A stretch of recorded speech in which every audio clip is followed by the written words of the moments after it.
J'ai changé complètement ma façon de faire ici aux États-Unis parce que j'ai compris que je ne devais pas être le meilleur partout. Je ne devais pas être le meilleur partout dans tout ce que je faisais pour expliquer aux autres comment est-ce qu'il fallait faire.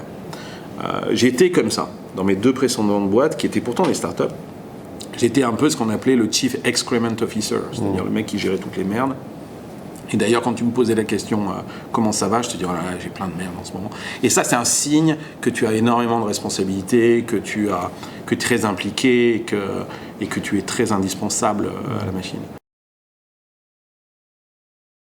Je pense que ta première fonction, c'est effectivement la vision, c'est le sens, c'est être capable de dire où est-ce qu'on va, mais pas la semaine prochaine, et d'être en capacité à donner de la visibilité, même si la route peut changer, aux gens qui travaillent avec toi, c'est-à-dire que les mecs qui se disent je vais avec lui parce que je sais où il va, en fait, et qu'il est capable de communiquer la destination. Donc ça c'est une première chose.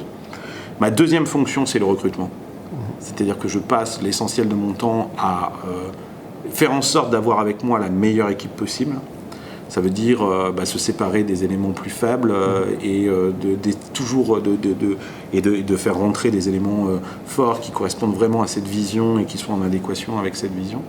La troisième chose que j'ai appris, là où j'ai vraiment dû faire beaucoup de travail pour apprendre à ça, c'est ce que j'appelle le push management, c'est-à-dire d'être en permanence en train de dire et d'expliquer et de surtout pas faire à la place des gens et de dire voilà, il faut que tu fasses ça, c'est important, pourquoi c'est important, et pourquoi c'est toi qui dois le faire, etc.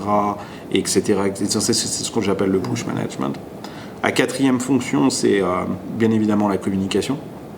Communication à la fois en interne, mais aussi en externe de tout ce qu'on est en train de faire.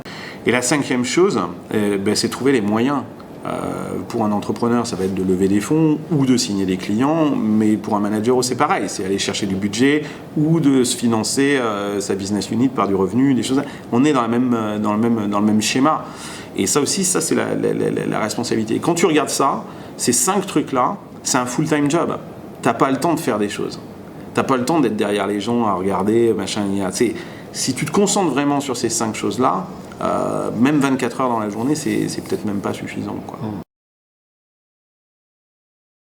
Alors, je risque de faire très mal ou très peur, quoi, en fait, au RH, c'est que c'est une fonction qui disparaît, quoi. C'est-à-dire que quand tu vas dans les startups, il n'y a pas de RH, quoi, en fait.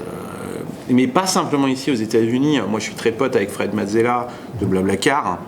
Et il a toutes ces valeurs qui sont partout sur les murs. Il y a une culture d'entreprise qui est très très présente. Et je lui posais la question, je lui disais mais tu dois avoir un département RH avec plein de monde, etc. Il me dit ah non, j'ai pas de RH. Enfin, j'ai 2-3 mecs qui sont en charge du recrutement et de toute la partie administrative et legal, quoi, en fait, de mon département RH.